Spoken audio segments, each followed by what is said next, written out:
Magandang araw sa ating lahat. Ako po si Daphne Osenia Paez and I welcome you to the 2024 Post-SONA Discussions.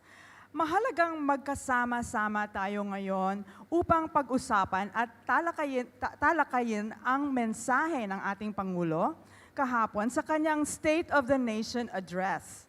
Ilan sa mga ito ang mga usapin sa seguridad sa pagkain, pagpapaunlad ng ekonomiya, pagprotekta sa kapakanan ng mga manggagawa, pagbuti ng serbisyo medikal sa bansa at iba pa.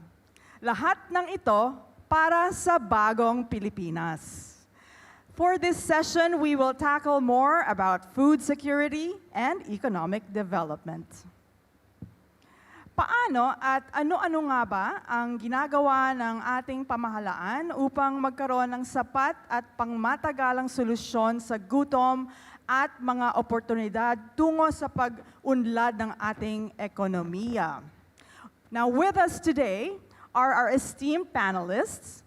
First, we have Anti-Red Tape Authority Undersecretary Genesis Abbott,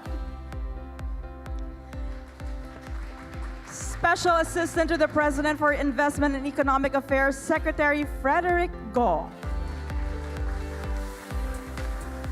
National Economic and Development Authority, Secretary Arsenio Balisacan. Department of Agrarian Reform, Secretary Conrado M. Estrella III.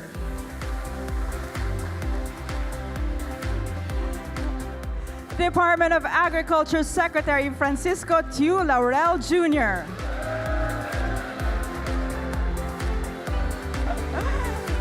Department of Finance Secretary Ralph Recto. Department of Trade and Industry Secretary Alfredo Pascual. Department of Tourism Secretary Maria Cristina Garcia Frasco. Department of Budget and Management Secretary Amena Pangandaman.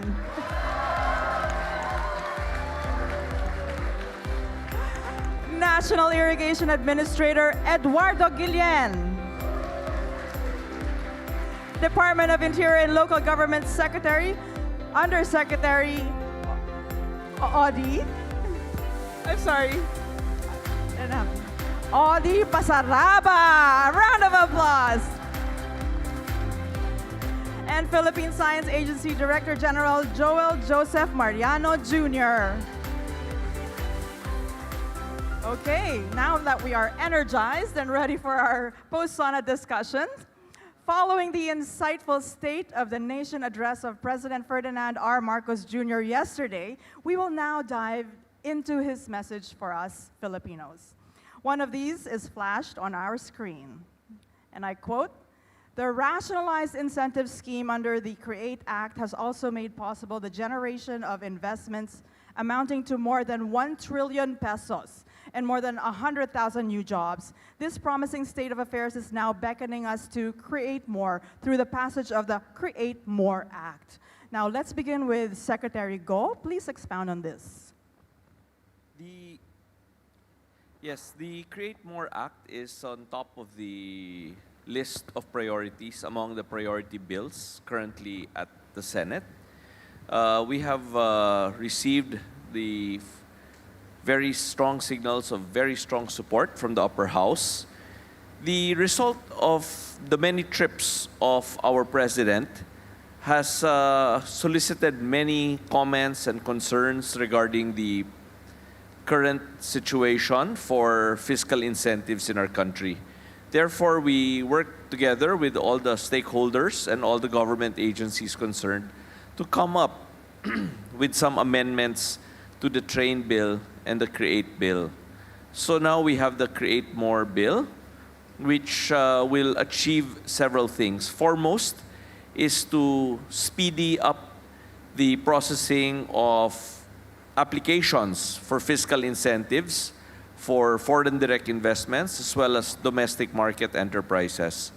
One of the major features of that bill is to empower the investment promotion agencies in our country to be able to process majority of the applications within their levels. Second main objective of the Create More bill is to simplify and to clarify the VAT provisions that have become clouded by the previous laws. No?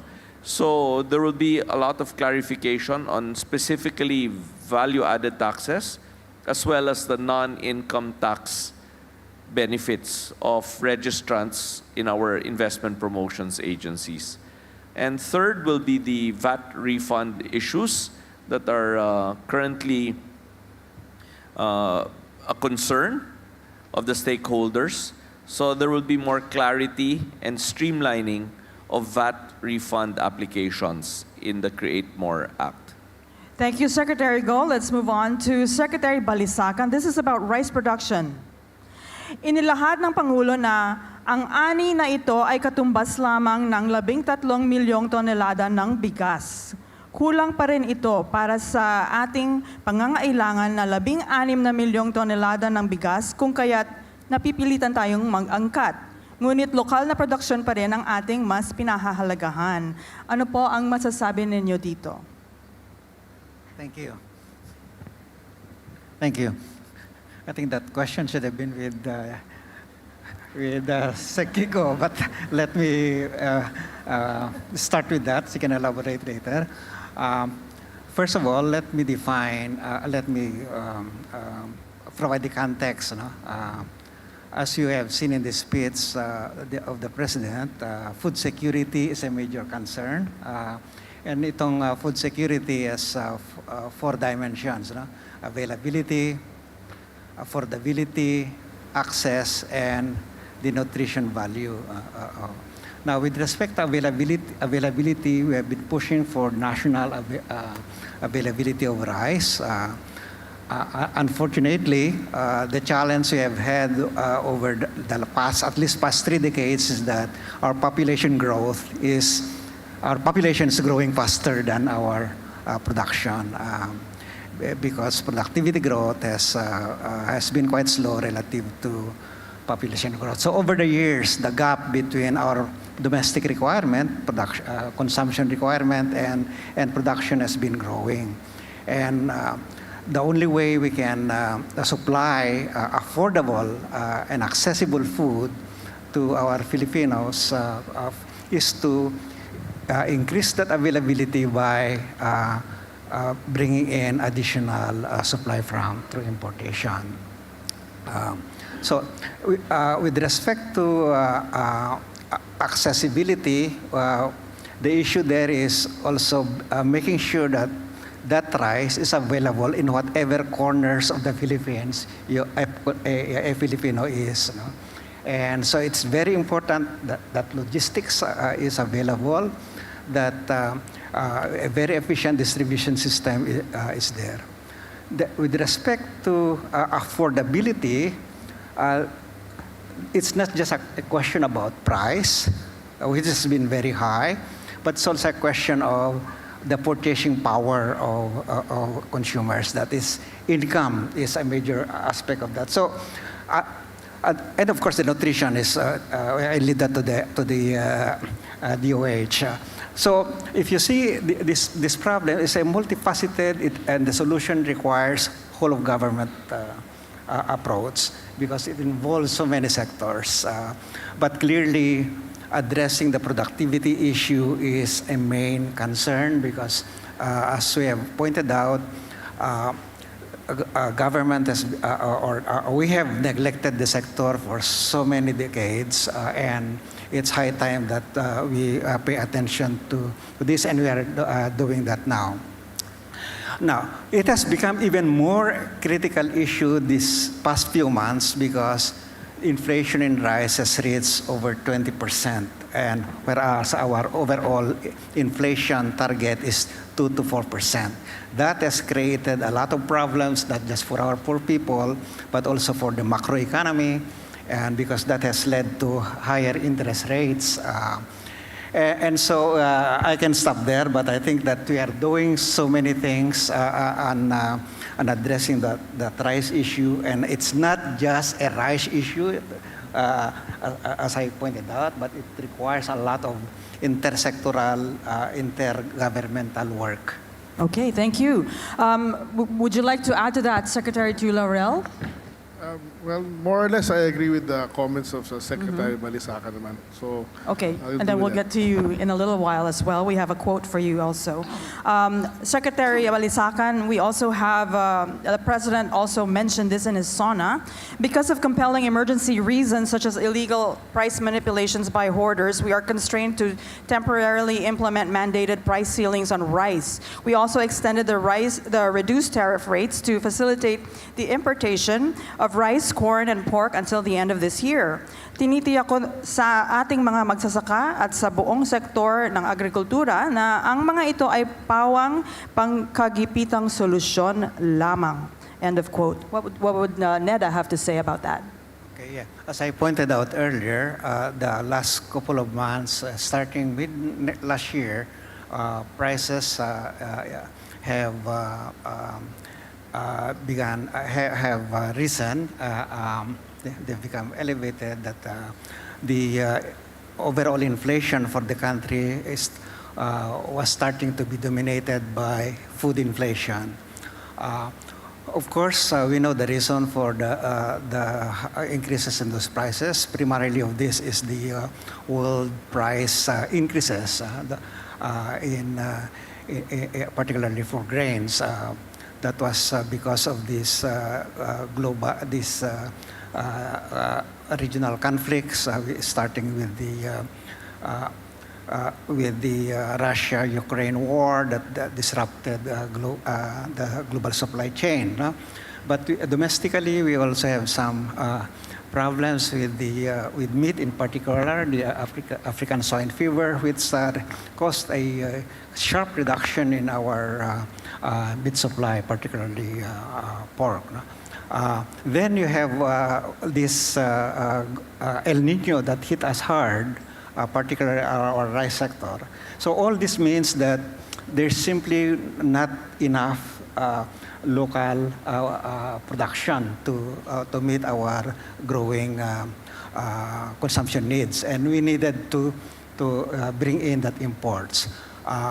And while global prices were rising and remain elevated during that period, part of the temporary solution was to reduce the tariff, because if you have elevated prices in the world market and then you put on top of that high tariff, then the more those prices will be felt at the domestic level. So clearly, part of our policy tools to moderate and stabilize prices is to temporarily reduce those tariffs.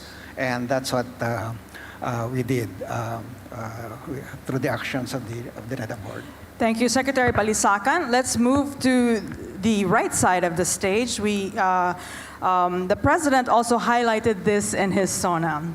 This is for the Philippine Space Agency. Since the nation's foray into space technology, our satellites in space have generated more than 51,000 maps, images, and spaceborne data for various purposes. These now provide us with vital information that guide our country's stratagems and decision-making in agricultural development, urban planning, and environmental management, including the strengthening of our maritime domain awareness, but to name a few. For Director General Mariano, the Philippine Space Agency is really coming up with a lot of tools for the government agencies to be aided with satellite. But for this specific conversation, let's focus on how will the Space Agency ensure food security.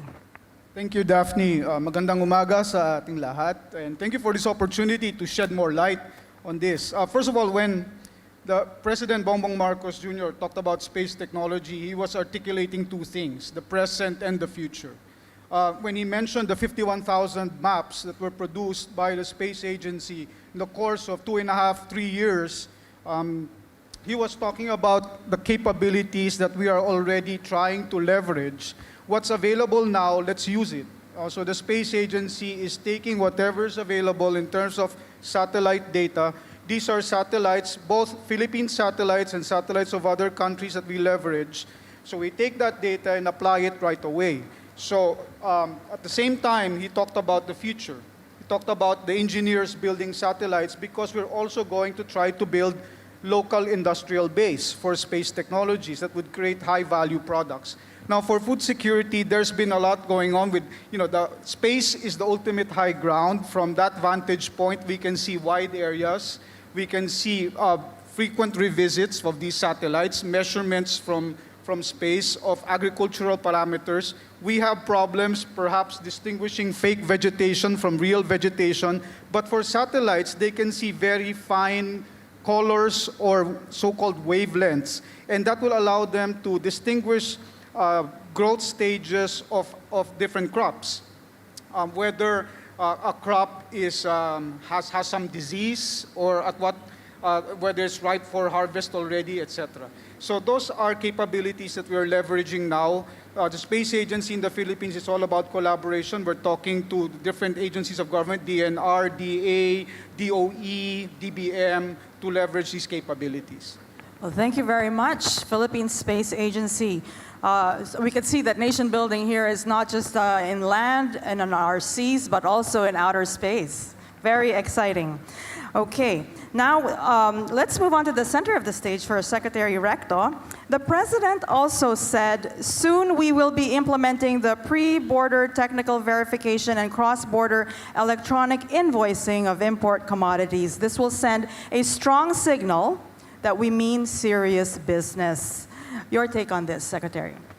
Yes, we've been working with the President and the Bureau of Customs with regarding to this issue, and it is both trade facilitation and to curb smuggling. So this is part of our tax administration efficiency as well. And as the President said, we have a target to finish all of this within the next 2 years. Wow. All right, another quote. The President also acknowledged the Congress and said, thanks to Congress, public-private partnership is a crucial funding mechanism for big-ticket projects. It's now institutionalized by force of law. PPP is seen to facilitate strategic investments and the timely development of projects under our Build Better More program, especially since around 1/4 of our flagship projects have been envisioned to be funded through this modality. Secretary Recto, please expound on this. Yes, that's correct. That's part of our development plan. We have roughly about 9 trillion worth of investments in physical and digital infrastructure. That includes energy as well. A big part of this should be funded by the private sector. It is wise for government to use private sector balance sheet to fund these projects. And there is no additional debt or deficit insofar as government is concerned. And we would be able to get the efficiencies of the private sector. Thank you. Another highlight during the President's SONA was when he mentioned, and I quote, the Philippine financial system remains robust and resilient. Tax and non-tax revenue collection was also efficient, in pace with our rejuvenated economy. Notably, for the past 2 years, our GOCCs remitted dividends to the national government with a combined tally exceeding their contributions in 2022. Secretary Recto, more details on this, please. Yeah, first I'd like to say that one, we are on track to hit our fiscal targets for the entire year, and that's roughly about 4,250 billion. In the first 6 months of the year, we've collected more or less half of that. A large portion is also from non-tax revenue. Essentially, this is from GOCC dividends, privatization, income from the Treasury, so on and so forth. And we intend to double our collections from non-tax revenue this year. Last year, it was roughly about 200 billion. This year, roughly, we will get about 400 billion. Thank you, Secretary Recto. And let's move on to Department of Budget and Management. Okay. Building on these and guided by strong fiscal discipline, our proposed government budget for this year was crafted with utmost care, diligence, and meticulous attention. We look to the cooperation of our colleagues in the legislature, not only that our proposed national budget be approved in your usual timely manner, but that it be adhered to as closely as possible. We expect all agencies to ensure that every centavo allocated will be judiciously spent for our urgent priorities and socially impactful programs. Secretary Pangandaman, kindly expound on this, please. Thank you. Thank you very much, Ms. Daphne. Magandang umaga po. Good morning. Assalamualaikum warahmatullahi wabarakatuh. Yes, our budget it was approved by the President and the Cabinet 3 weeks ago. It amounts to 6.352 trillion pesos. It increased by 10.1% from this year's level of 5.768 trillion pesos. It's consistent with our fiscal consolidation program. It remains to be above 20%, a little above 20% of our gross domestic product. And if I may say, no, our department heads and agency heads submitted a total of 9.2 trillion pesos worth of programs and projects. We are happy to note that our cabinet secretaries or department secretaries are finally focusing and prioritizing their projects and programs, thus the big amount that they propose. But then with the DBCC, we really have this fiscal consolidation, so it reached only 6.3 trillion pesos. We thank them for carefully prioritizing their projects. Those projects that were included in the level that we have for 2025 for our national expenditure program were carefully studied by them and the department by using the following criteria. First, we ensure that the proposed projects are implementation ready or shovel ready. They have done all the necessary planning so that day one, they can already go on with the implementation of their projects. Second, their capacity and absorptive capacity. We check and we look at their previous absorptive capacity from previous years since 2022.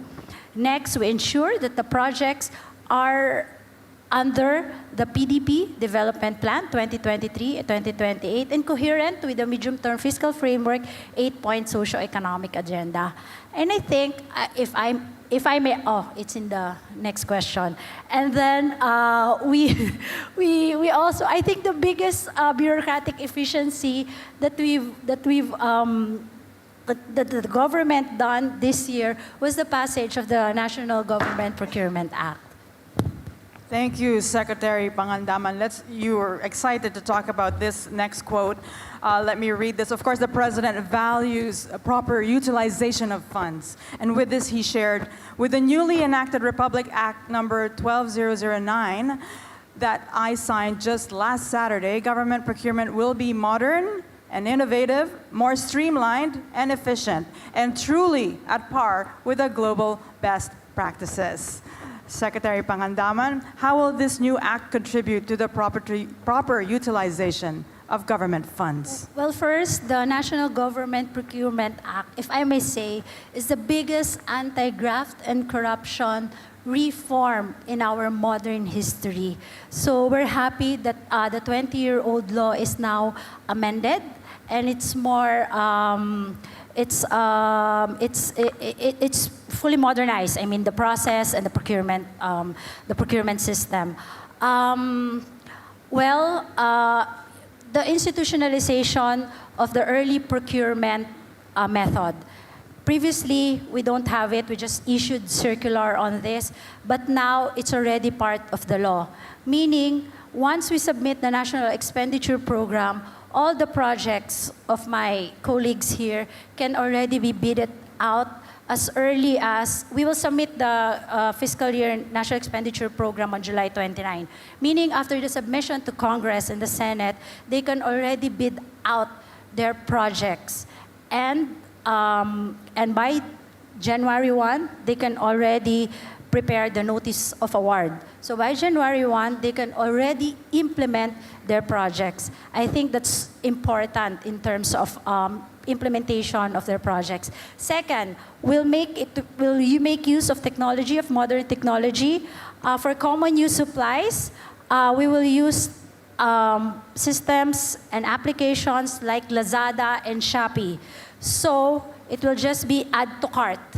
Because we know that for common use supplies, a lot of common use supplies are not available in procurement service in our warehouses. But now it will be online, similar to Shopee and Lazada. And we introduced a new mode or alternative mode of procurement. It's not just the low cost, but we will also consider the quality of the goods and services that we need in the national government. So basically, those are the three. And yeah, we will introduce green procurement in our procurement process, and we will have observers from the civil society in our procurement processes in the department. Yeah. Thank you so much, Secretary Pangandaman.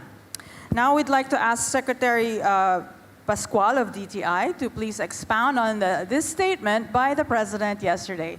Relevant scholarships and R&D grants will continue to be available, aligned with our agenda to foster startups, to commercialize and mass-produce R&D outputs. Crucial support, such as intellectual property rights enforcement and venture financing, have been put in place. Secretary Pascual, your thoughts, please. Thank you, Daphne.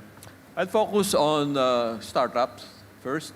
Why we need startups? We need startups to promote innovation and adoption of technology in our economy in order to support the progress of the economy.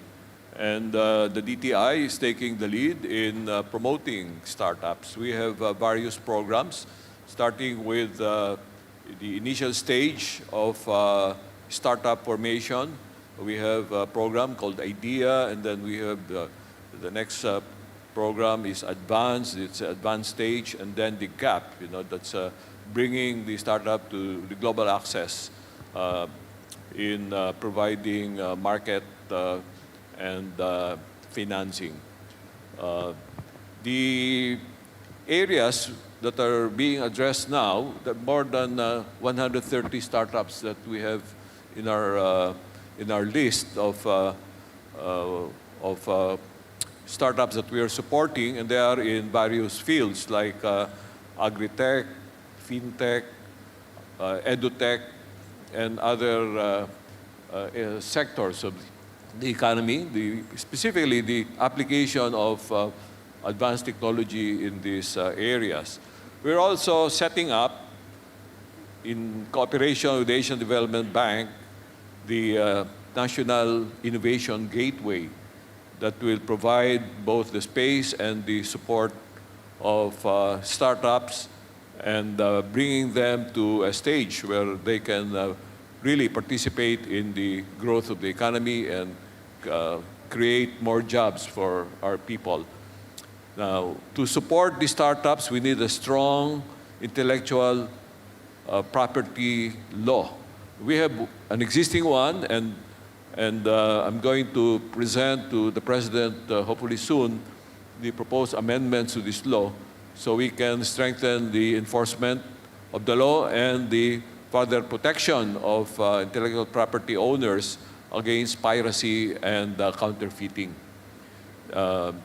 For providing financing, we have venture capital funds in the National Development Company, as well for relatively larger projects, and for smaller startup projects, we have the Small Business Corporation that can provide equity financing. Thank you, Secretary Pascual. The President further stated, quote, "To sustain the country's economic gains, we are promoting investment-led growth. We have set in motion policies and programs to create an environment conducive for businesses to thrive, like reforms in the capital markets and implementation of green lanes. As a result, we have green lanes certified around 100 projects with a total investment of about 3 trillion pesos across the sectors of renewable energy, digital infrastructure, food security, and manufacturing."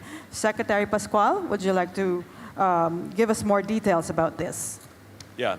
No, well, the reason for the green lanes is that we in the DTI have been exerting effort to attract investments into our country.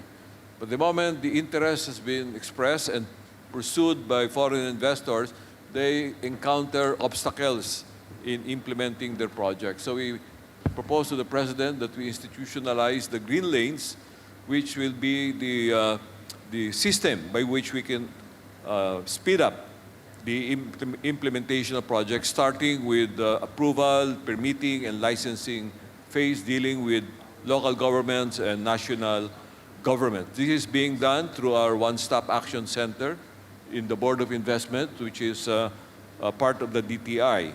And we've been successful in attracting investments amounting in aggregate to 3 trillion pesos, involving, as already mentioned, more than 100 projects. Thank you, Secretary Pascual.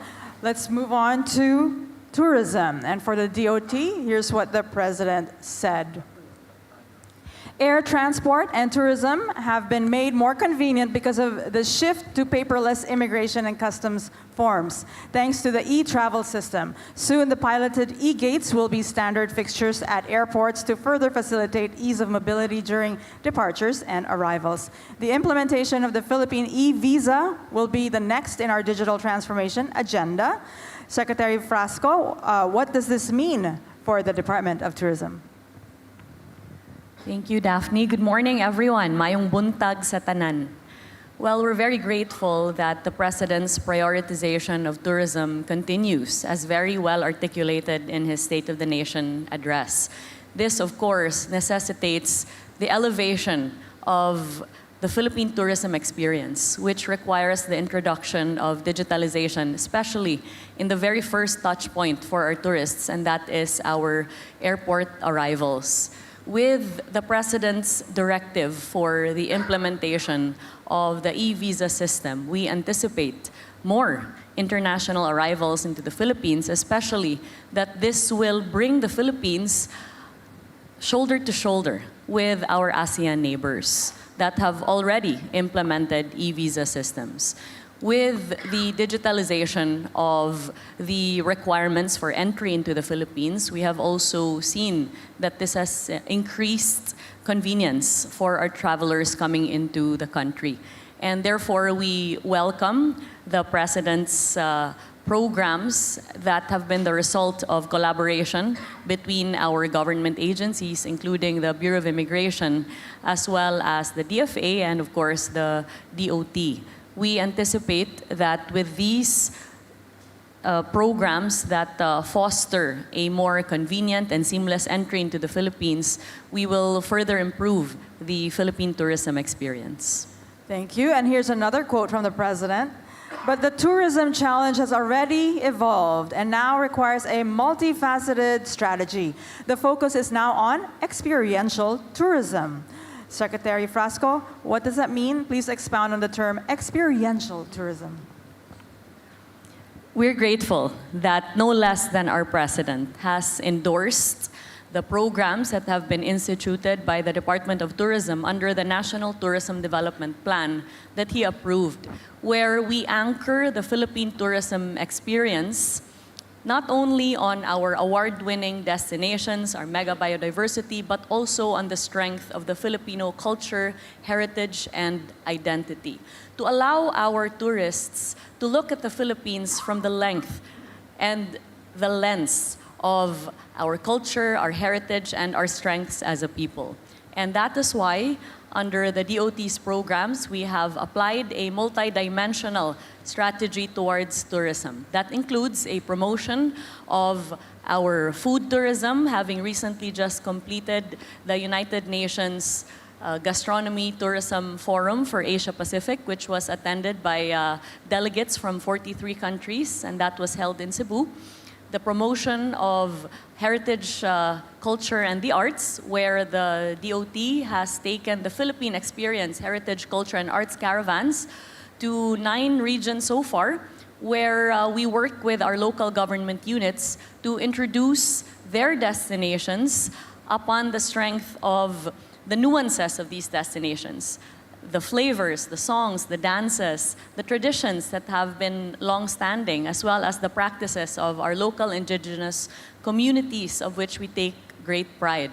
We are also very much into the collaboration with the private sector as far as ensuring that when our tourists come to the Philippines, they're able to enjoy the many other offerings of the country. And this includes our dive tourism, our golf tourism, and especially as well halal tourism. The Philippines was recognized now for the second year in a row as the emerging Muslim-friendly destination among the non-OIC countries. And this, we anticipate, will further expand the Philippine tourism portfolio, especially to our Muslim brothers and sisters that may want to come to the country. And therefore, with the President's directive of allowing Philippine tourism to be anchored on the Philippine identity, we anticipate that our tourists' experience in the country will encourage them to stay longer, to spend more, and to come back again and again as they enjoy all the programs and products of Philippine tourism enhanced by the love and warmth of the Filipino people. Thank you, Secretary Garcia Frasco. And now let's move on to food security, which is of course one of the priorities of this administration. In his SONA, nabanggit ng Pangulo, kaya patuloy nating sinusuportahan ang sektor ng agrikultura upang mapabilis, mapadali at mapalakas ang produksyon mula pagpunla, pag-ani at paghuli hanggang sa pagbiyahe at pagbenta, at upang maiwasan din ang pagsira ng mga produkto. Nitong nakalipas na taon, higit 100 milyong kilo ng mga sari-saring binhi, suwi at pataba ang ipinamahagi sa mga magsasaka. Namigay rin ang pamahalaan ng higit 300,000 inahin upang ito ay maparami.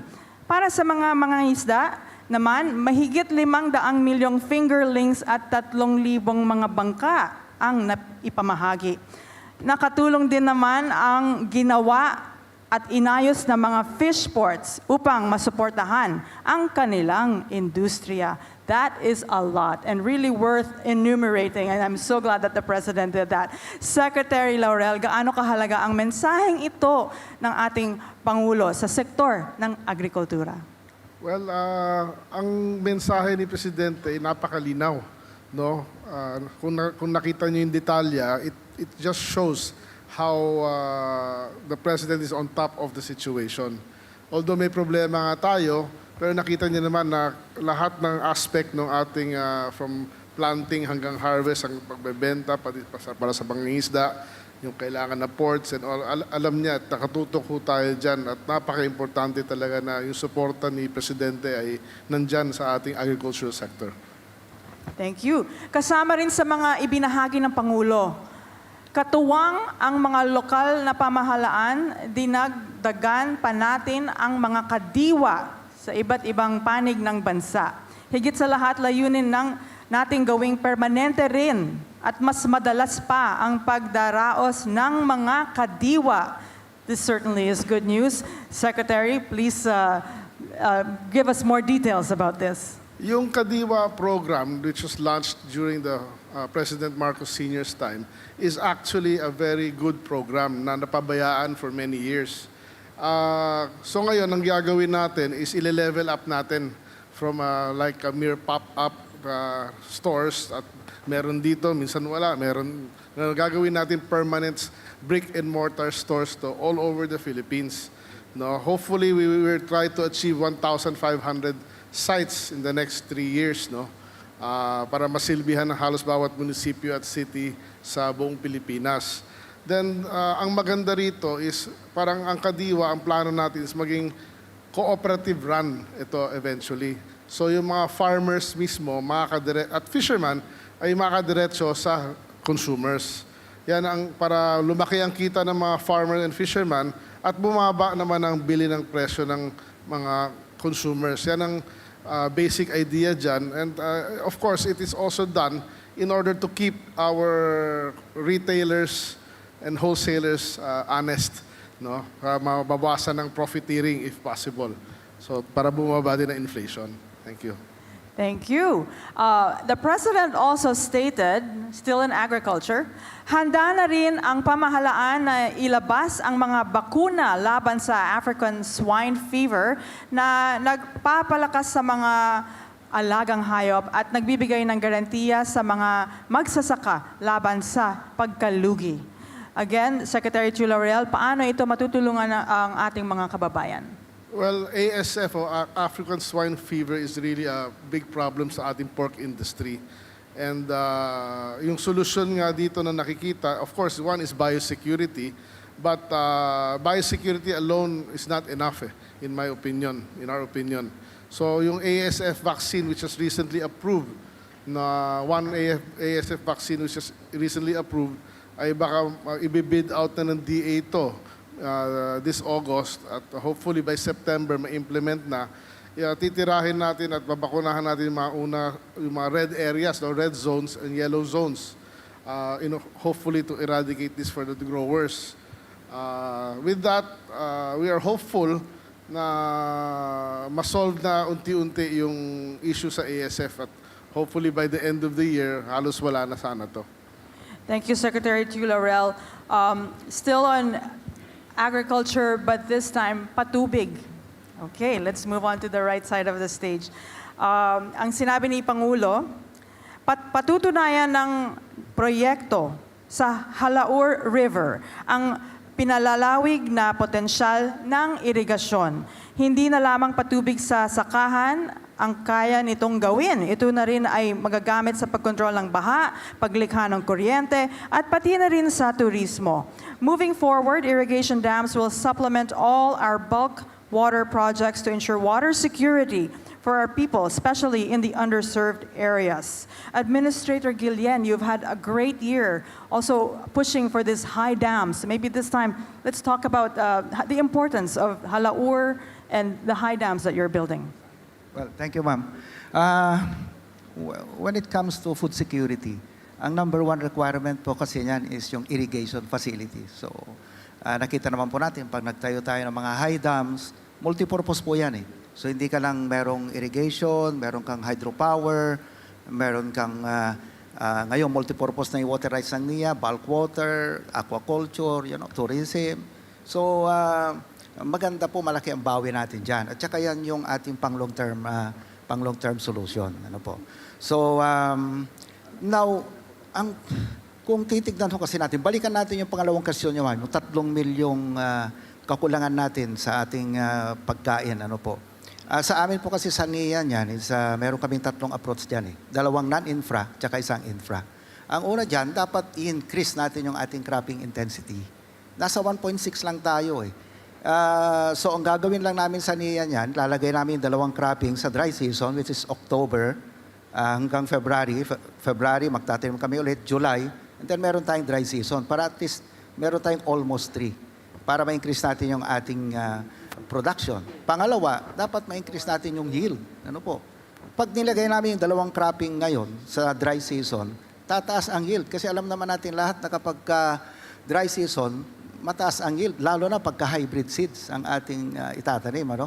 Kaya nga mamaya, after nito, meron kaming convergence meeting with Secretary Kiko at sisiguraduhin namin na yung mga inputs na ipaparating ng DA at ng ating Pangulo sa ating mga magsasaka ay dapat na sa mga farmers natin prior na mag-release kami ng patubig. That would ensure yung pagtaas ng ating yield. Ano po?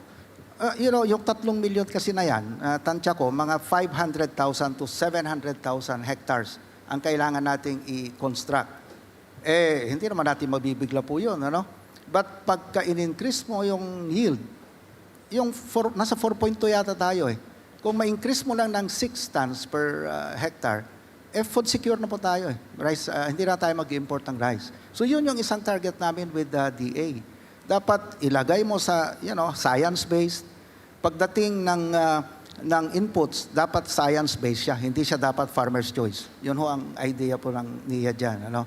And pagdating naman po sa infrastructure, Okay, katabi ko naman ang ating DBM Secretary ngayon. Mamaya, bago matapos itong forum, ay naibulong ko na po lahat yung aming pangangailangan.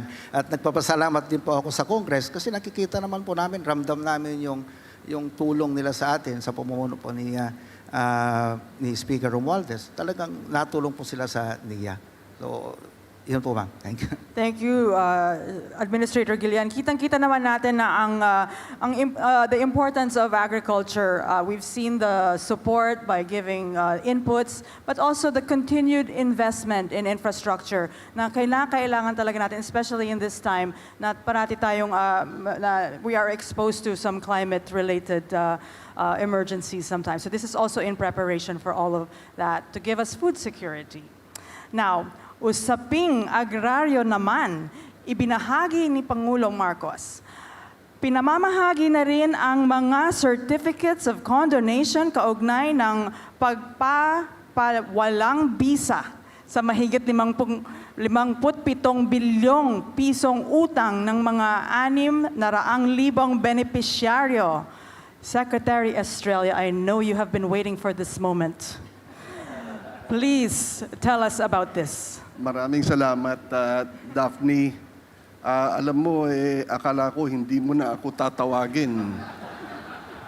Sapagkat doon sa kanina naghihintay kami, ako'y minake-upan, ang kapal ng makeup, baka kako hindi mo ako nakilala. Ako nga pala si Secretary Estrella, baka hindi na ako nakilala ng mga kababayan ko. Doon sa sinabi ng ating Pangulo, yung tungkol sa pamimigay ng Certificate of Condonation, may kwento ko lang, nung kami ay nagkakampanya pa, at lalo na sa Pangasinan, ang ating mahal na Pangulo, he's a very observant person. I guess he learned this from his father. And alam po ninyo, marami siyang tinatanong tungkol sa mga magsasaka, tungkol sa mga agrarian reform. And yun pala, nagfo-formulate na sa kanyang isipan. Kanya't nung siya ay naupo, he hit the ground running. Kaya pinatawag ako at sabi niya sa akin,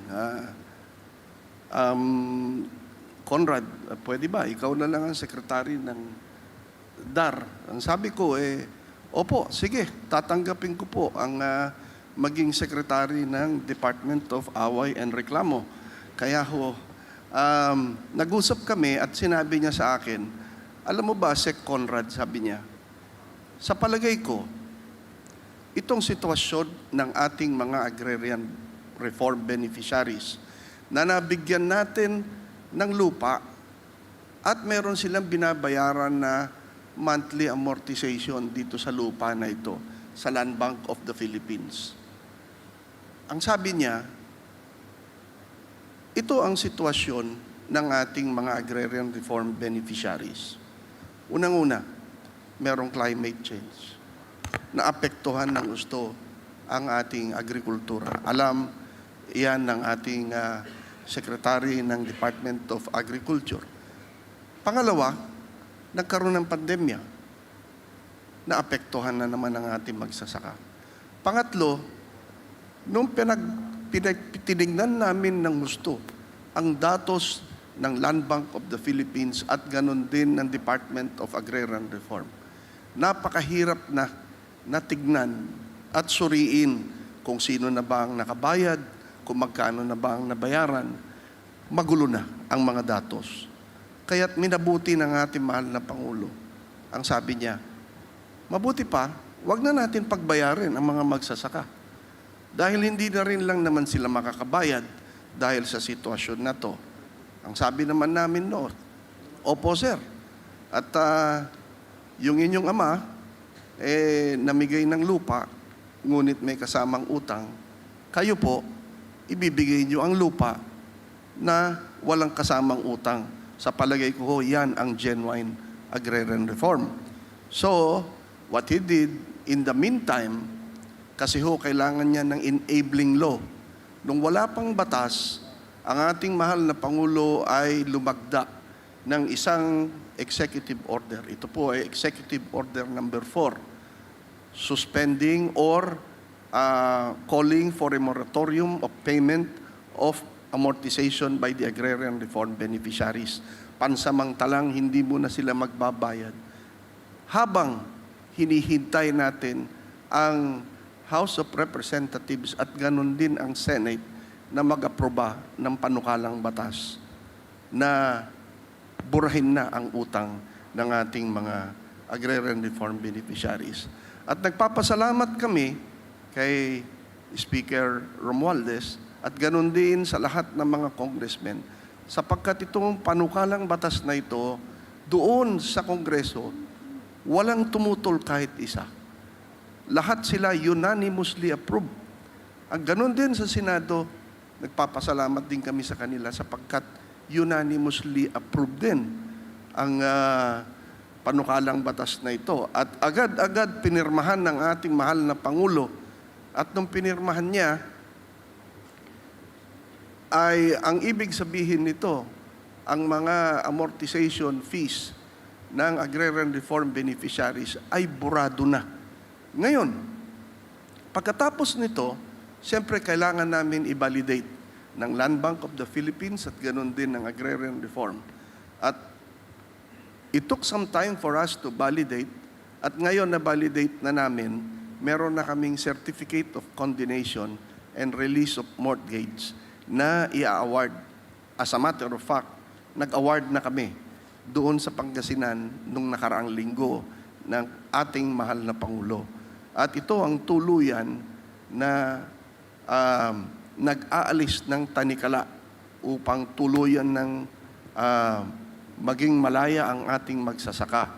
At dahil dyan, yung kikitain nila, imbis na ibabayad nila sa monthly amortization, ito'y magagamit pa nila sa pagsasaka o di kaya pag-aralin ng kanilang mga anak at marami pang bagay.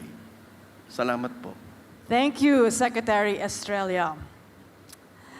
Another help for Filipinos was also mentioned during the President's SONA.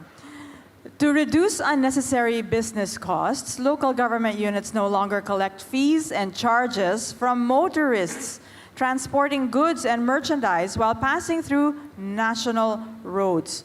On the same principle, LGUs have been strongly urged to refrain from collecting similar fees for the use of local roads. How does the DILG view this? Yusek Odi. Yeah, good morning, Ms. Daphne, of course. Naimbag nga malem kada kayo amin. Thank you, of course, to the President and, of course, to this administration for making DILG as well as local government units part or an integral part of this food security and economic development agenda. In that respect, Ms. Daphne, EO 41 was issued by the President, espousing that prohibiting imposition and collection of pass-through fees along national roads and strongly urging local government units to do the same. And Secretary Benhar Abalos, of course, under his leadership, is very supportive on food security. And LGU really plays vital roles para sa ganon ay ma-implement itong EO 41 intent. And various policy support had been issued by the department, number one of which is making an inventory kung ang mga lokal na pamahalaan ba talaga ay nag-i-impose at nagko-collect ng mga pass-through fees. And pangalawa, that policy support also emphasized and espoused na kailangang i-revoke ang mga ordinansa na hindi in sync or sumasang-ayon sa EO 41 and of course under our laws, Republic Act 7160. True enough, may 40 na lokal na pamahalaan out of 1,715 LGUs na may ordinansa imposing and collecting pass-through fees. Ito'y pabigat sa ating mga UBRA, Broilers Association, mga livestock associations, mga vegetable traders, and of course, the transport group. Okay, mga truckers association. So, they really had advanced their concerns and issues na itong mga unnecessary fees because of the pass-through ay dinadagdag to ng ating mga truckers association sa mga goods as well as services, particularly the agriculture products. Pabigat nga naman talaga sa ating mga mamamayan, considering nga na sobrang umaaray sa inflation. So, very strong si Secretary Benhar, and thank you, Mr. President, for this, na rallying to ease the burden of the Filipino families. And itong 14 na to, sa awa ng Diyos, as of ngayon, wala na tayong ordinansa imposing pass-through fees sa ating mga lokal na pamahalaan. Kaya maraming salamat man sa mga 40 LGUs na yan. And at the same time, nirevoke nila yung kanilang mga ordinansa. But, importante na may continuous na dialogue. We don't stop monitoring and of course, telling LGUs na revoke that, rescind all your ordinances na inconsistent with national policies. We really need to monitor the impact, the result. And recently, an Truckers Association had advanced again their complaint. Meron pa rin daw. That's why Secretary Benhar Avalos, of course, and the team, the DILG team, really made an effort. We need to strengthen our operations. Police operations, as well as LGU, make feedback as well. Ano bang nangyayari sa ground? Huwag natin pabayaan. That's why our police stations, our DILG officers have this regular consultation with the Truckers Association, encouraging them to rebuild the trust of our Truckers Association, as well as the vegetable, fish, as well as broilers, dealers. Para sa ganoon is, there is a good engagement. A healthy engagement na yung mga ground na kailangan i-monitor ay maipapaabot sa atin as well as sa mga local chief executives. As of now, we need to strengthen more our police visibility, a good feedback, a more or less sincere, complaint advancement, sa ating opisina at bukas man ang ating opisina for that. And again, we will support, of course, food security and economic development, particularly ang pagbiyabiyahe ng ating mga goods and services, Ms. Daphne. Thank you, Undersecretary Pasaraba. Kitang-kita natin the importance of the role of the ILG in implementing the national government's agenda. And thank you for working with the local governments and cooperating with our national agenda. Now, my seatmate, for ARTA Undersecretary Abot, what is your reaction to this statement by the President? Conscious efforts to improve the ease of doing business and of delivering government services through digitalization, integration, and streamlining of processes have produced their intended multiplier effects. Cost savings from operations have translated to higher revenues and more speedy transactions. Undersecretary Abbott, would you like to share more details about this? Yes, good morning, everyone. Thank you, Daphne. The President has mentioned this in his SONA, to streamline and digitalize the processes of national government agencies as well as LGUs so that we will be promoting ease of doing business. Our agency has been in the forefront of streamlining and digitalizing this process. This is in collaboration with national government agencies like DTI, DICT, DILG, and other government agencies. One significant program that I would like to present to you is that we ensure the compliance of the LGUs with regards to the Electronic Business One-Stop Shop, or the EBOS. Actually, out of the 1,634 cities and municipalities in the Philippines, there is already 1,178 cities and municipalities that declare themselves to have automated their business process. This means that their business registration is automated. However, this is not yet fully compliant, meaning that we have to validate it. Our agency has to validate it so that they will be fully compliant with the law. Out of that 1,178 cities and municipalities, there's about 741 of them that has adopted the e-LGU of the DICT. And out of that 741 or 1,741, there's about 46 that are fully compliant with the Electronic Business One-Stop Shop. So what is the effect of this being compliant with the Electronic Business One-Stop Shop? First, it reduces the processing time for businesses to register their entities, their businesses. Second, there's an increase in income So aside from the reducing the business processing time of their registrations and their renewal, there's also an increase in income. I'd like to share a story about this effect of the electronic business one-stop shop. Actually, because of this ease of doing business program, an OFW from who is based in Doha, Qatar, was able to register his business in a municipality in Camiguin, a 6th-class municipality which is e-boss compliant. You see, if even OFW from Qatar can register their business abroad, here in the Philippines, the ease of doing business has been promoted. No less than the President mentioned and said this, that every government agencies and LGUs must promote the ease of doing business. Thank you. Wow, thank you so much, Yusek. Now, before we go on, I would just like to thank all of you in our food security and economic cluster. Thank you so much for all that you've done. You've all had a stellar year. And thank you for sharing very quickly your insights on the President's SONA. Now, this part of the program, we will open the floor to questions from the media. We have a question from Ana Lea Gonzalez of the Philippine News Agency.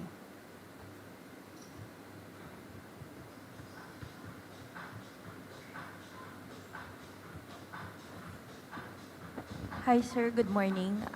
For Secretary Recto, sir, just want to get your reaction on the concerns aired by medical groups.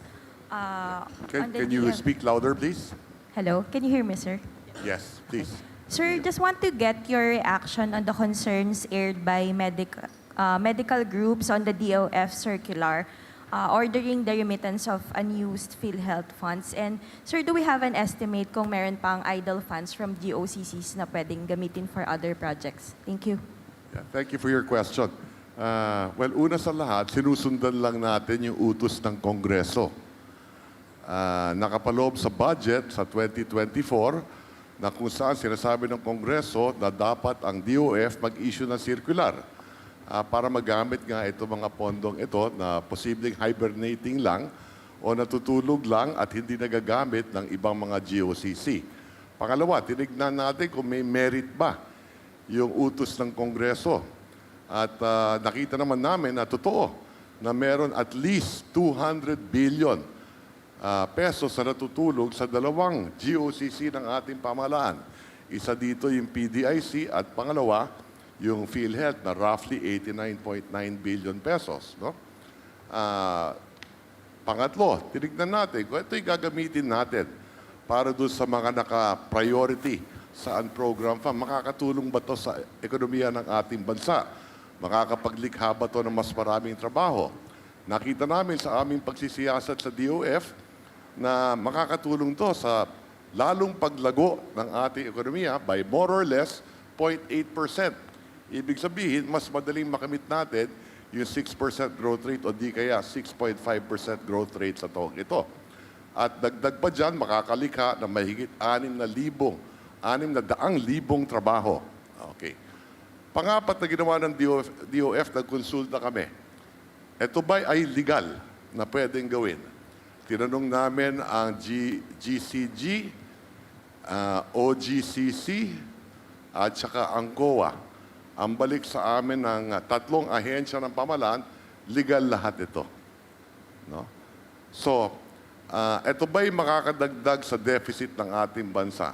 Hindi matadagdagan ang deficit ng ating bansa. Ito ba'y makakapagdagdag sa utang ng Pilipinas? Hindi rin makakadagdag sa utang ng Pilipinas. At yun ang dahilan kung bakit naman na-issue na nga yung circular at pinasa ng mga board of directors, halimbawa ng PhilHealth at saka ng PDIC. So, sa makatwid, hindi mababawasan ang programa ng pangkalusugan ng PhilHealth. In fact, nabanggit nga ng Pangulo kahapon sa SONA niya, nadadagdagan pa. Mahigit 500 bilyong piso ang natutulog sa PhilHealth. kahit tanggalin pa natin yung 89.9 billion, meron pa rin 500 bilyong piso good for the next 3 years or more. No? At ito'y, in fact, mapapabilis pa ang pagsasaayos ng PhilHealth ng efficiency ng mga programang ginagawa nila sa kanilang tanggapan. No? On your second question, if there are other GOCCs, sa ngayon, ang nakikita lang namin yung dalawa. Posibleng meron pa yung iba, pero hindi ganong kalaki siguro. Kaya sa darating na taon, hindi namin inaasahan ni Secretary Mina na madadagdagan pa ang program sa darating na taon. So thank you for your question. Thank you, Secretary Recto, and thank you, Joyce Rocamora. Our next question is from Chris Mundo from Philippine News Agency.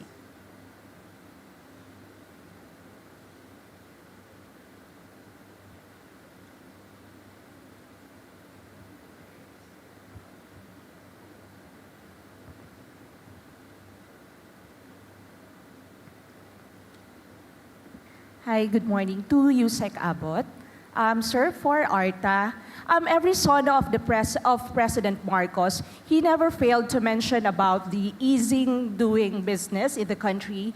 So what will be the new initiatives of ARTA that would further fast-track the transactions in the government to support that investment-led economic growth? And how far are we in achieving that one-day processing of business permits and licenses? And also, sir, for the past 2 years, how many red tape complaints does ARTA receive, and what's the current rate for resolving these complaints? Thank you. Thank you. Okay. So maraming questions mo. No? I'll try to answer them all.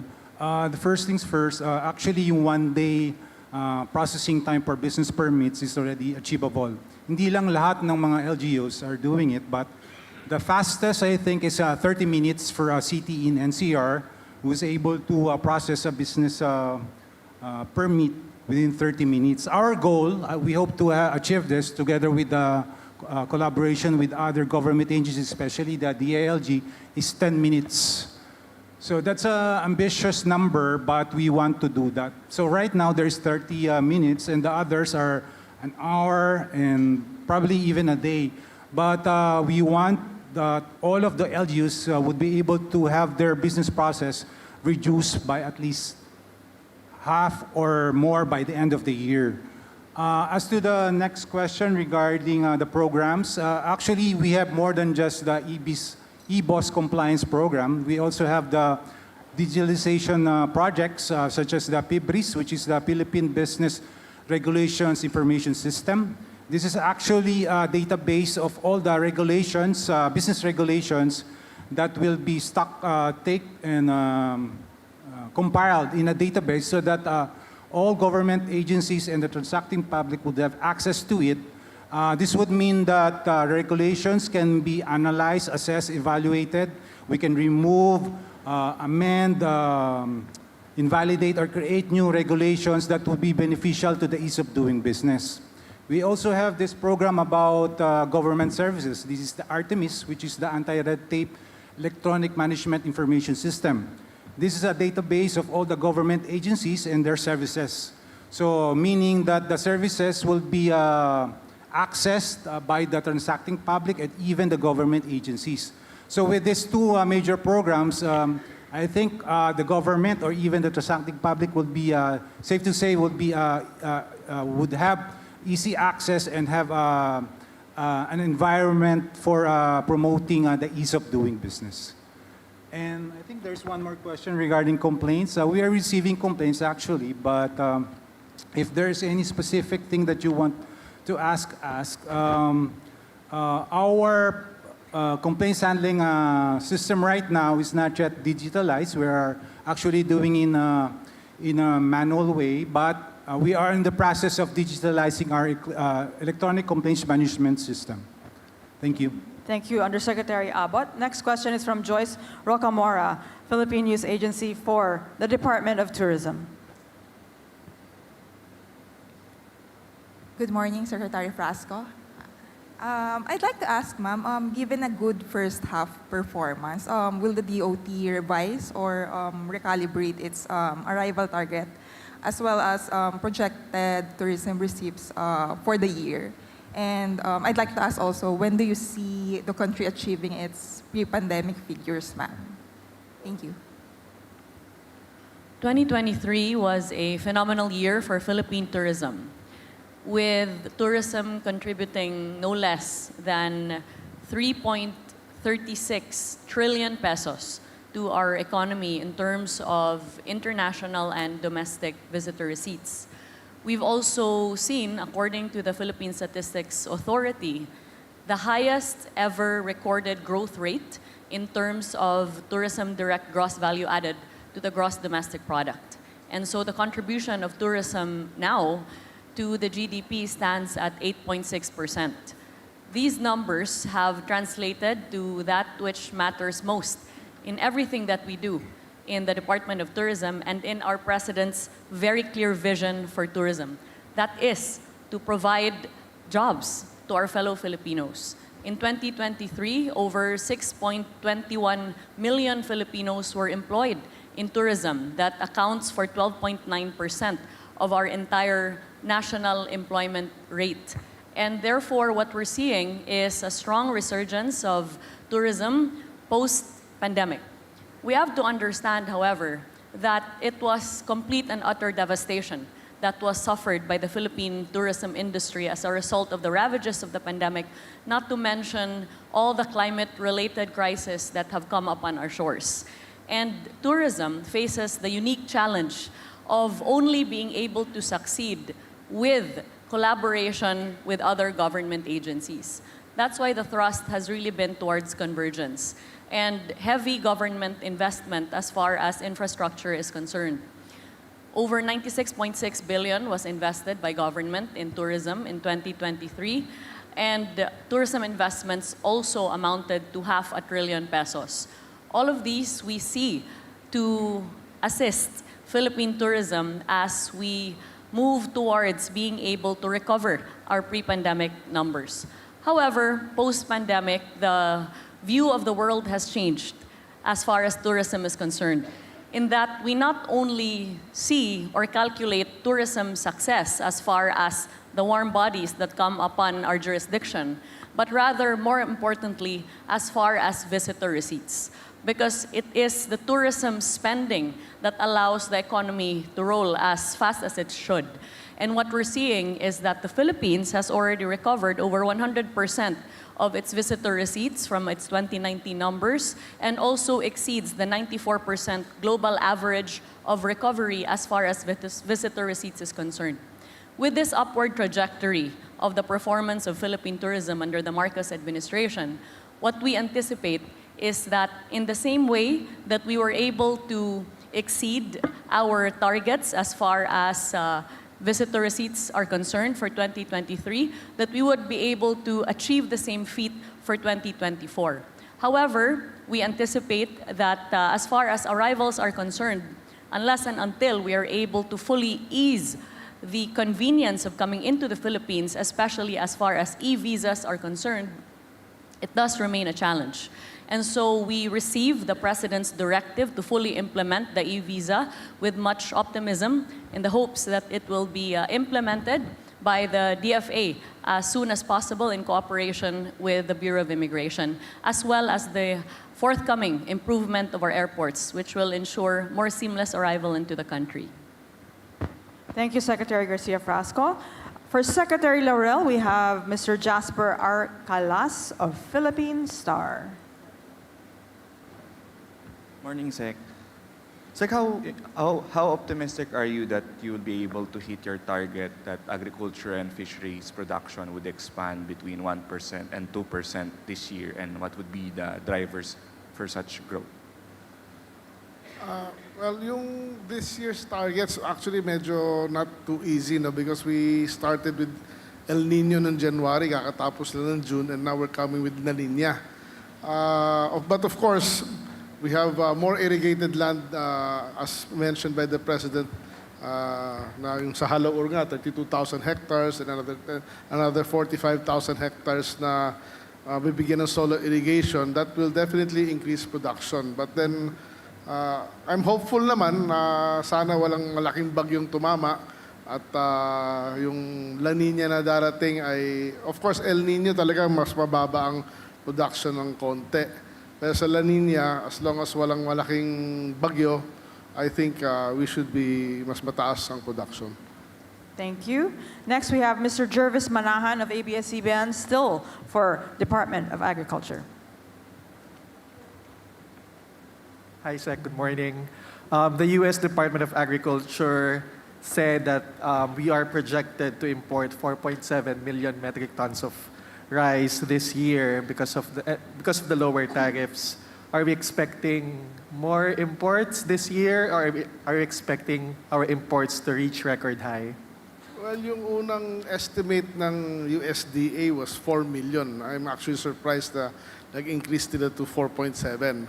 But I don't think the lowering of tariffs will really increase importation.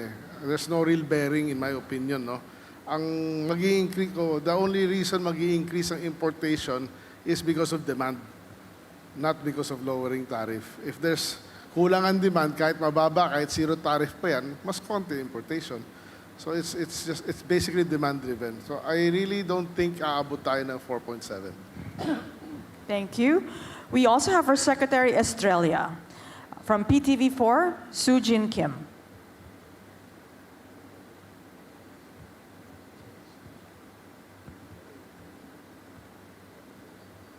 Good morning po, Sec. For Sec Australia, what have the DAR's land distribution and support services for agrarian reform beneficiaries, or ARBs, what have they specifically changed, or how much has it contributed to food security po? Can you please repeat Okay po. your question? What have the DAR's land distribution and support services for agrarian reform beneficiaries contributed to food security? Well, yung ginagawa namin ngayon na pinagsisipagan namin ang paparcelize ng mga collective titles that were issued earlier, no? Kasi nung una, meron tayong tinatawag na Collective Certificate of Land Ownership Award, no? Isang titulo, maraming may-ari. Nagkaroon ng confusion, kaya hindi malaman kung sino yung talagang may-ari o kaya kung saan siya magtatanim. Kaya ginagawa namin ngayon, nagpa-parcelize kami para nang sa ganon, yung ownership well-determined, no? Kaya ang nangyayari dito ngayon, pinagsisipagan namin ang mamigay ng mga titulo na talagang sila na ang may-ari at alam kung saan sila magsasaka. And because of this, napansin namin, hindi na chaotic, walang confusion. Alam na nila kung saan sila magtatanim. Kaya nung nagkaroon ng inisyo nila itong collective CLOA, bumagsak ang production. Ngayon, alam na nila kung saan sila magtatanim. Tumataas ang production. Kaya yan ang nagiging contribution natin sa food security. At binibigyan din natin ng mga support services ang ating mga agrarian reform beneficiaries. Katulad halimbawa ng mga modern and binibigyan natin sila ng mga modern equipment. Binibigyan natin sila ng mga mahahalaga katulad ng halimbawa itong tinatawag na para ma-produce nila. Marami silang ma-produce na planting materials. Ginagawa na lang sa laboratory ang mga kailangan nila na pananim. At binibigyan din natin sila ng bagong teknolohiya. Inilalapit natin sa modernized and scientific farming, kaya mas mataas ang production nila. At dahil dito, tumataas. Marami tayong napoproduce ang mga magsasaka. At palagay ko, yan din ang nakakontribute, no? Kaya mas malaki ang ani natin ngayon sa dinami-dami ng ating mga lupa na titulo na pamigay sa mga magsasaka. Thank you. Thank you, Secretary Estrella, and thank you to our friends from the media for your questions. At this point, we will give time to our panelists for their quick final remarks, starting with the Anti-Red Tape Authority Undersecretary, Genesis Abbott. Thank you, Daphne. I'd like to read my closing statement. Magandang umaga sa inyong lahat ulit.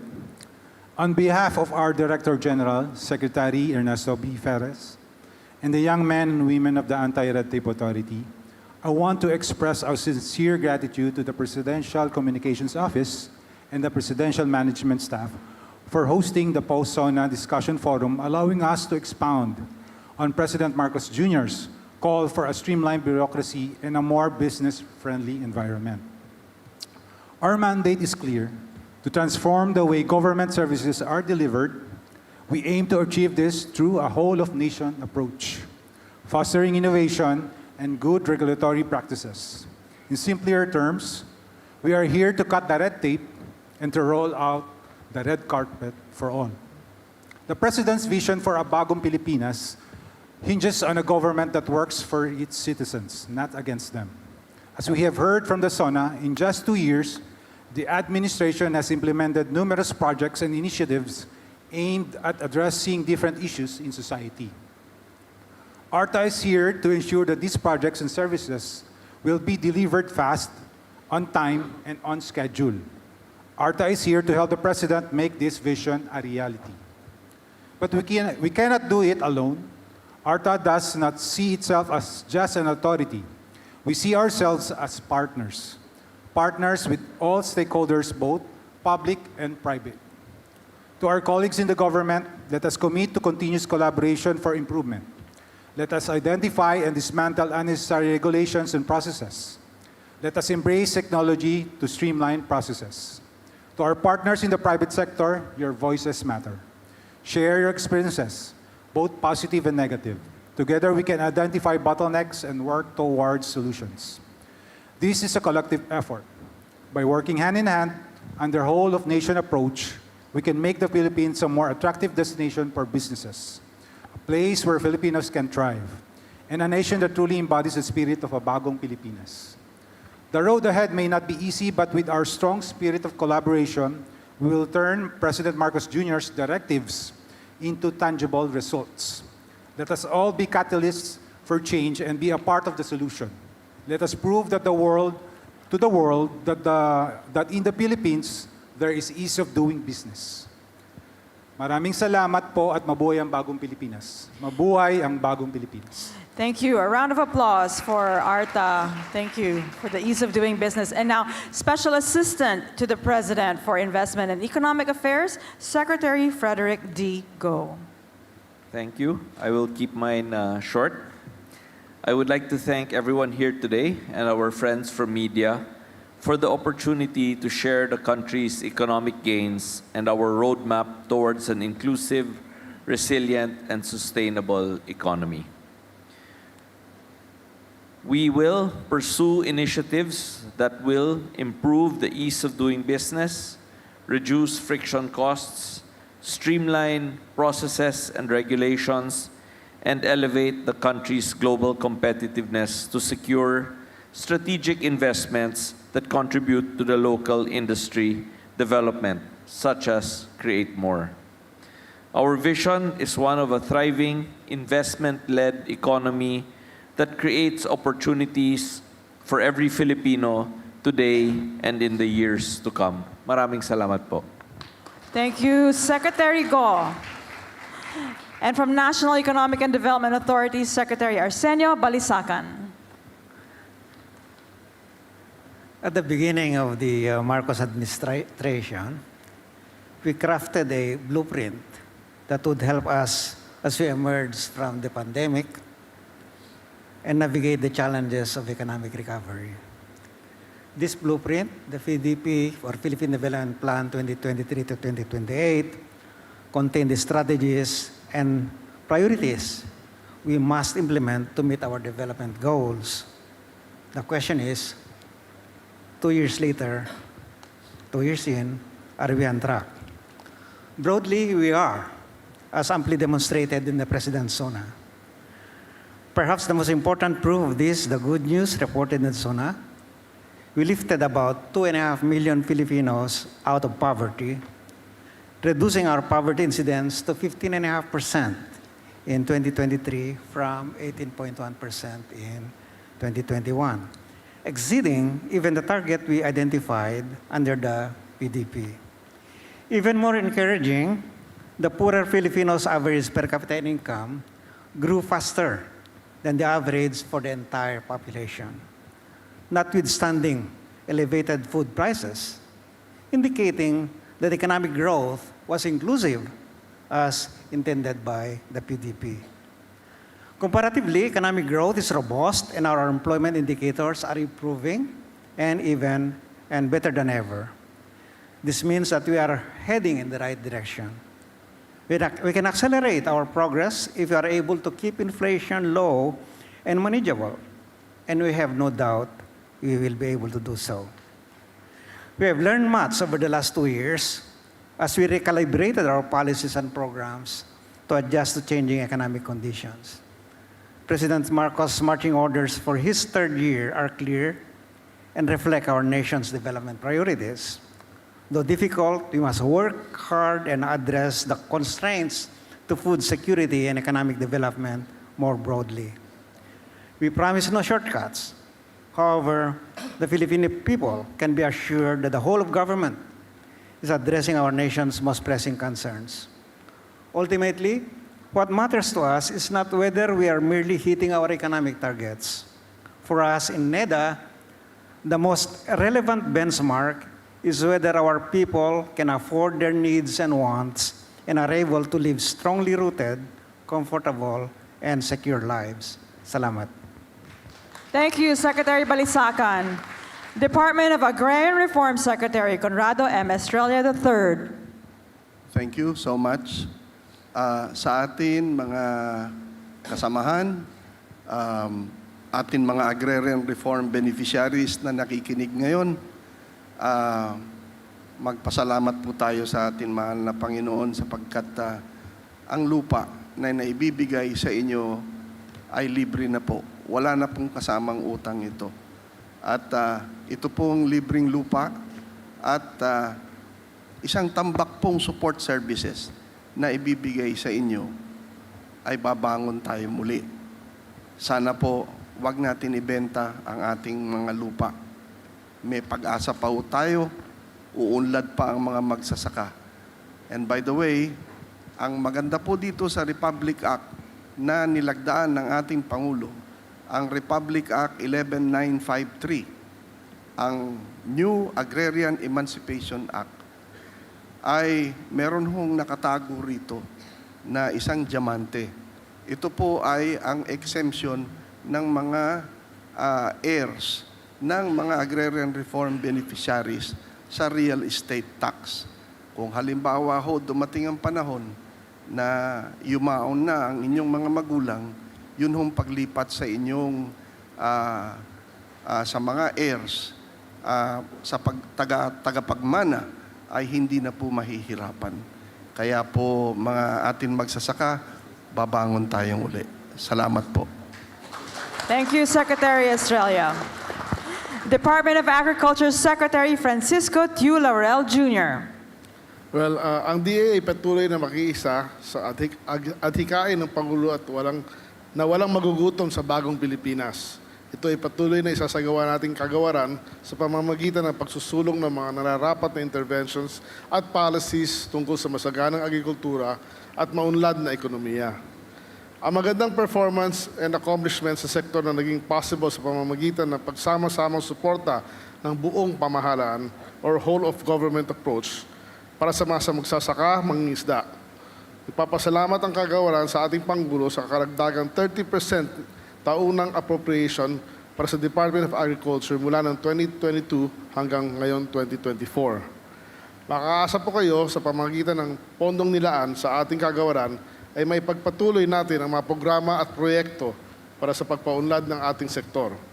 Kagaya na lamang ng pagpapalakas at pagpapataas ng lokal na produksyon, pag-construct at pag-aayos ng mga farm-to-market roads, pagtatayo ng mga karagdagang irigasyon, pag-develop ng ating mga fish ports at iba pang mga proyekto na naglalayong matunugan ang pangangailangan ng ating mga magsasaka at mangingisda upang mapabuti ang ating agricultural production.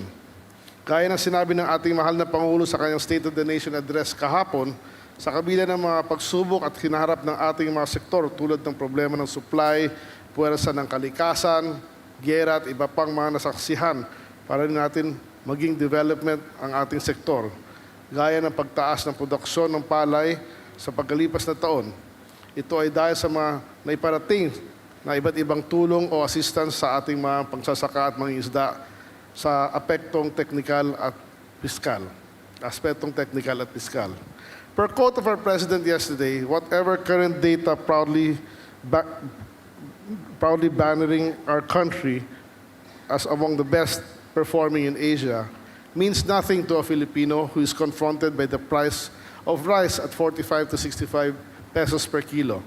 It is very important indeed to note that despite the flattering data, isa pa din ang Pilipinas sa mga labis na apektuhan sa mga challenges na kaugnay sa world market.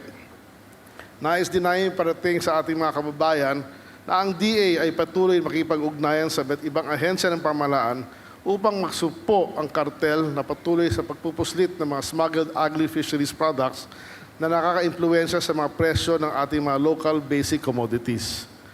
Sa sektor ng agrikultura, ika nga ng ating Pangulo, we mean serious business.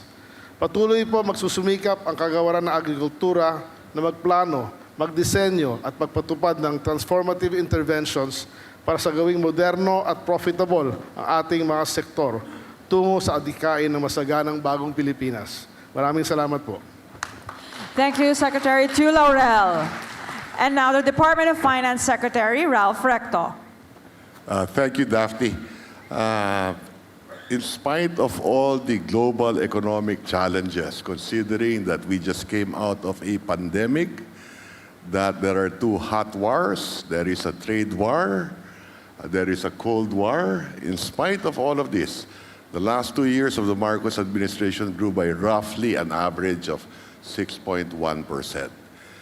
To be able to attain our goals by 2028 in the Philippine Development Plan of reducing poverty to 9%, we have to grow an average of anywhere from 6 to 7% for the remainder of the term of the President. We are on track. Today, you have roughly 49 million people working, the highest ever in our history. Pinakamababa ang unemployment rate, pinakamababa ang underemployment rate, mas maraming nagtatrabaho, the middle class is growing, yung share of wage and salary workers is roughly at 64%, at katulad na nabanggit ni Secretary R.C. kanina, 2.5 million na ang nabawasan sa kahirapan simula nung si Pangulo ay naging, si Bongbong Marcos ay naging Pangulo.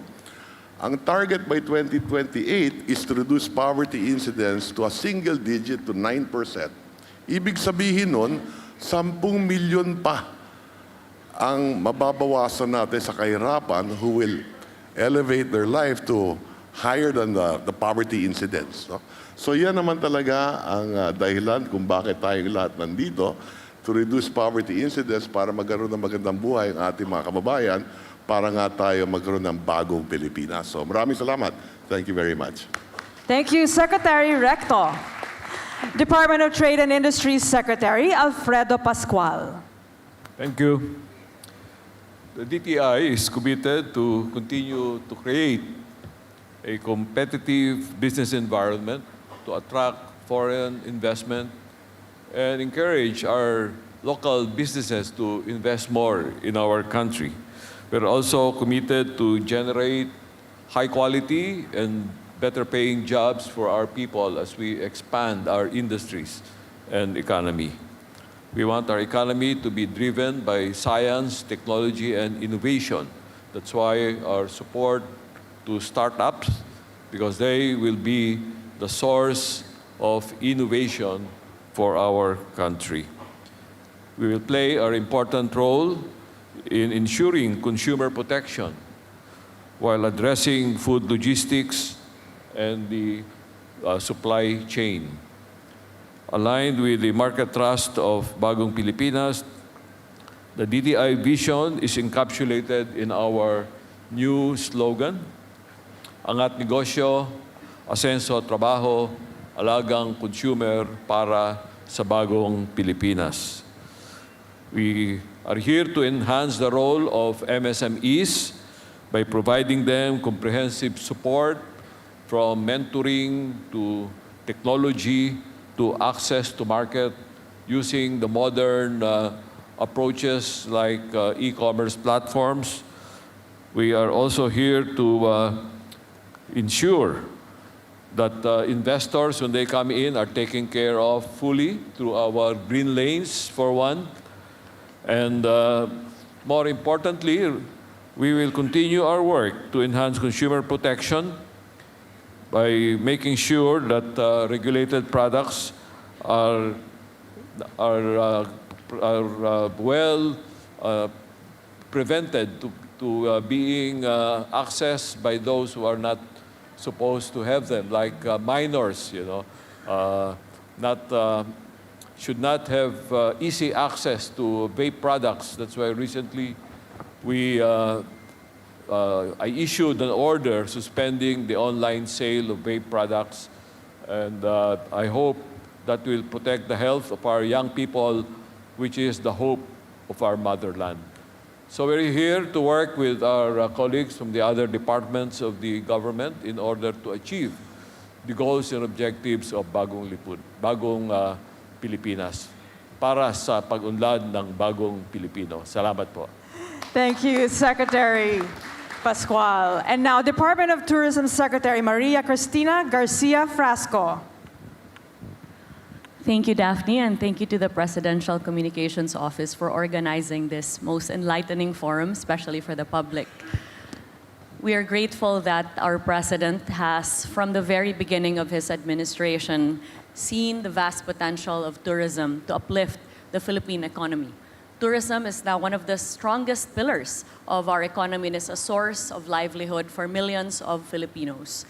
Everywhere you go, across the vast expanse of our archipelagic nation, you will never run out of reasons to love the Philippines. But it requires government intervention as well as private sector collaboration to truly ensure that Philippine tourism reaches the maximum of its potential and is able to provide as many jobs and opportunities as possible to our fellow Filipinos. Therefore, we are encouraged by the President's prioritization of tourism, especially in terms of infrastructure investment, and we welcome that he has prioritized the passage of the Create More Bill, which will surely inure for the Philippines more tourism investment. We're also grateful to the private sector for their invaluable partnership in supporting our President's programs that seek to elevate the competitiveness of the Philippine tourism industry. Apart from the investments in infrastructure, most importantly, we continue to invest in our people. The Filipino people are the best assets of Philippine tourism, which is why in 2023, more than 200,000 Filipino tourism workers have been trained in the Filipino brand of service excellence, which shall ensure that our tourists, when they come to the Philippines and go around the country, that they will have an unforgettable and positive experience that will encourage them to come back again and again. Through the programs instituted by the Department of Tourism in full support of our President's vision to anchor Philippine tourism's success on the Philippine identity, we have seen this to have engendered pride of place, love of nation, and tourism continues to be a force for unity for our country precisely because our President has rallied the entire nation to support this sector.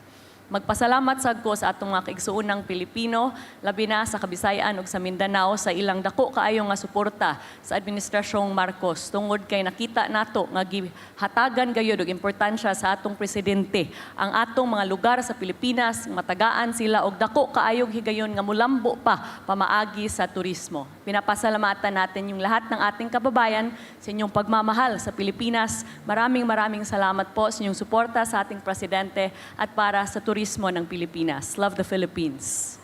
Thank you, Secretary Garcia Frasco. Department of Budget and Management Secretary Amena Pangandaman.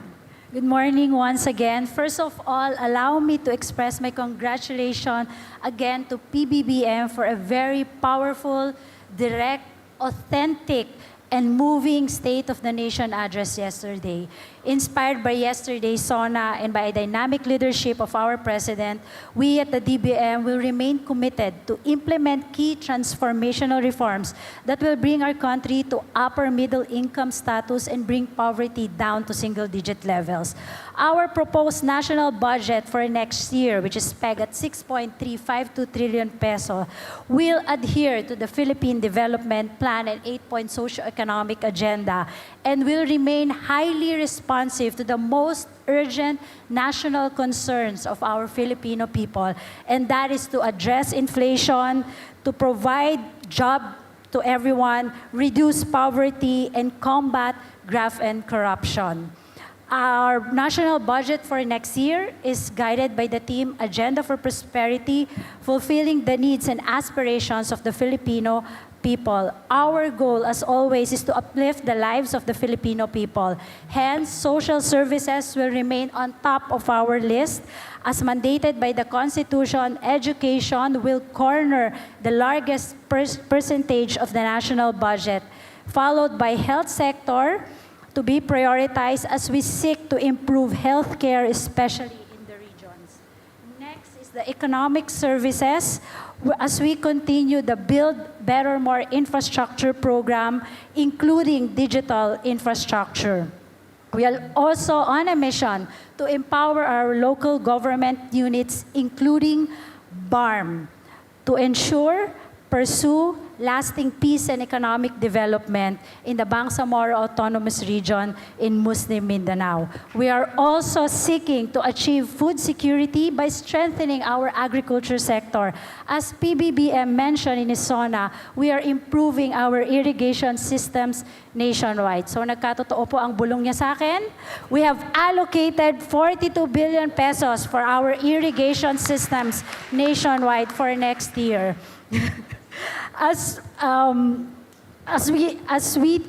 We thank the President for signing the law, the new Government Procurement Act or NGPA last Saturday, July 20, 2024. I believe that this is one of the greatest measures this administration to take to combat corruption. The NGPA will ensure not only competitiveness, efficiency, and sustainability, but greater transparency in the government procurement process. At the DBM, we are working hard to create a culture of transparency and good governance. I am proud to share that the last open budget survey showed that the Philippines is #1 in budget transparency in Asia, as we scored a rate of 76, surpassing the government target under the PDP plan of only 71. We are also now the leader in the Open Government Partnership as the Philippines joins the Open Government Partnership International Steering Committee and is one of the first nations to institutionalize open government through Executive Order Number 31, signed by no less than our President. Under the leadership of President Bongbong Marcos, we remain steadfast in cementing our position as a global leader in budget transparency, oversight, and public participation in the process. We remain on track with our agenda for prosperity. Let us sustain this momentum. And if I may echo the President's SONA yesterday, for our dear Cabinet Secretaries, we expect all agencies to ensure that every centavo allocated will be judiciously spent for our urgent priorities and socially impactful programs. With that, thank you very much. Thank you, Secretary Pangandaman. Now we hear from National Irrigation Administrator Eduardo Guillen. Maraming salamat po at nagpapasalamat rin ako kay DBM Secretary Mina. Sabi niya sa akin kanina, ako daw ay map administrator, most annoyingly persistent. Makulit, sabi niya, pero salamat ma'am. Ano po? Well, ang masahan po ng ating mga mamayan sa NIA itong susunod mga taon ay simplify ko lamang po. Ang problema natin kasi sa agrikultura is yung low productivity ang tinatawag. Nabanggit ko naman sa inyo kung ano yung mga diskarte natin gagawin. Ano po? Increase natin yung ating cropping intensity, increase natin yung ating yield, and of course yung ating infrastructure. Pero meron lamang po akong banggitin dito na hindi nabanggit ng ating Pangulo sa kanyang SONA na alam ko bilang engineer, napaka-importante. Ito po yung kanyang paradigm shift from flood control to water management. So, makakatulong natin ang ibang agency, yung convergence project natin with DPWH. Napakalaki ho ang flood control na budget ng DPWH. Pero nilagyan po yan dyan sa aming convergence ng irrigation. May pakinabang na po tayo sa irrigation. Yung dating pakinabang natin sa flood control na sa social and environmental lamang, nagkaroon po siya kaya ng economic benefit. So para sa akin po, ito yung triple bottom line concept.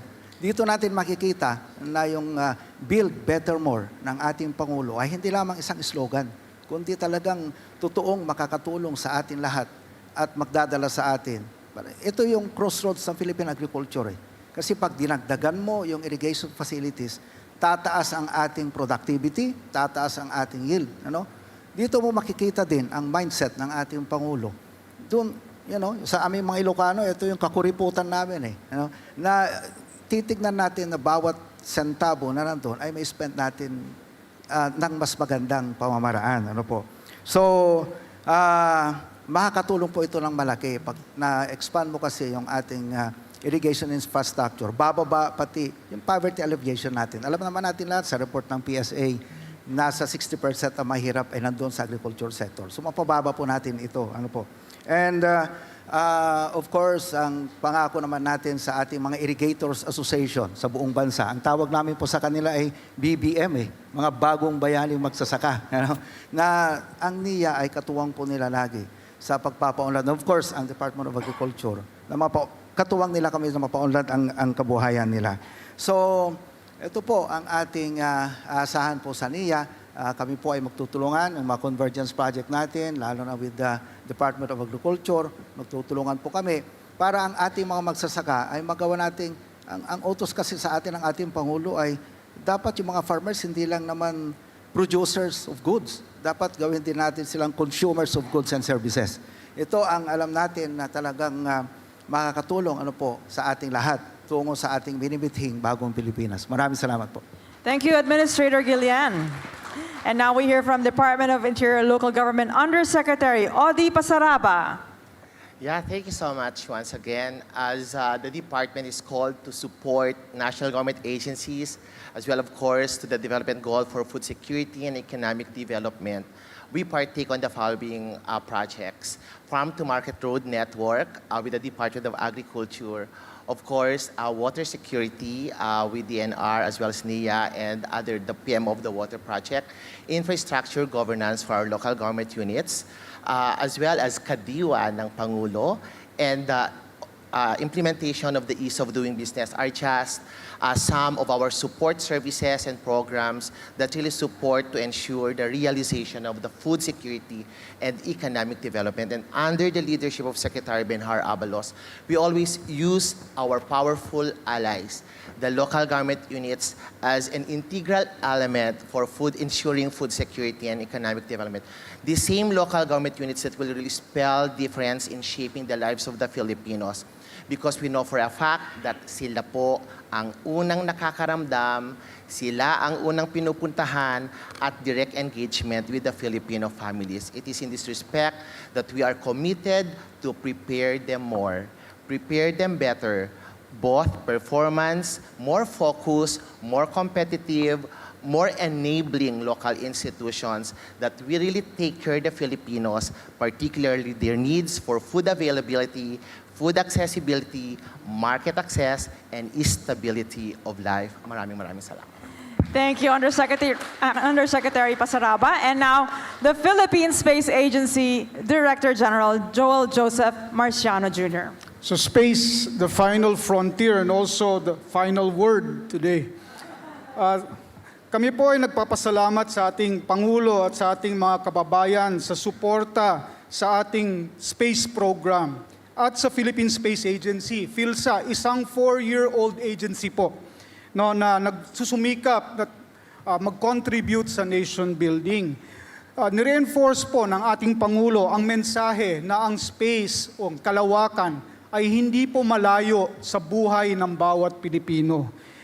Kinilala po niya na ang kalawakan ay isang importanteng domain for national security and development, for hazard management and studying climate resilience or improving climate resilience, for food security, maritime domain awareness, at pati na rin po pagbantay sa ating West Philippine Sea. Nung binanggit po ng ating presidente, yung 16 engineers natin na binubuo po kasalukuyan ng ating pinakamalaking Earth observation satellite na MULA, Multispectral Unit for Land Assessment, the President was imparting a message of hope and inspiration.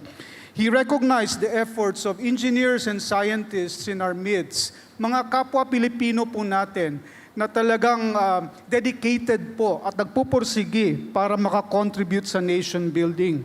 Bigyan po natin sila ng ating tuluyang suporta, palakasin pa po natin ang suporta natin sa kanila. Naalala ko po, binanggit ni Presidente ang ating mga atleta na nasa Paris Olympics. Ito pong mga scientists and engineers natin, the space engineers, space scientists, they are like our athletes competing in the international arena to improve the competitiveness and innovation of our country.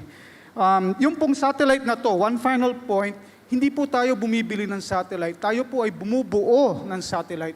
Kasama ng satellite na to, yung lisensya para ma-manufacture ang satellite na to sa ating bansa. So this opens the door for creating a strong industrial base in this new and exciting frontier of space technology, hopefully creating better jobs for more skilled workers and improving the economic complexity of our country. And finally, inimbitahan po namin kayo sa ating Philippine Space Week, August 8 to 14 next month. Ang ating theme po ay Yamang Kalawakan, Likas sa ating bagong Pilipinas. So abangan nyo po ang ating website, ang Philippine Space Agency, social media for all the events. Maraming salamat po ulit. Thank you, Director General Mariano, and thank you to all our cabinet secretaries. Let's give them a round of applause for all the great news. Before we end, I'd like to reflect also and bring it back to what you said last year, this time, Secretary Balisacan. You said in our path to economic development, the stars are aligned for the Philippines. And I think we have seen that in your reports and in what we've seen and what your agencies have done in the past year. As Secretary Recta said, we are on track. And I'd like to add, we are in good hands. So thank you so much to our cabinet secretaries and heads of agencies here. Thank you for your support and your participation, and of course the reforms that you're putting in place so that the President's vision of Bagong Pilipinas will come true. Thank you. And we will be back later at 12 noon with the Environmental Protection and Disaster Risk Reduction Cluster. I'm Daphne Osenia Paez, and this has been the 2024 Post-SONA Discussions.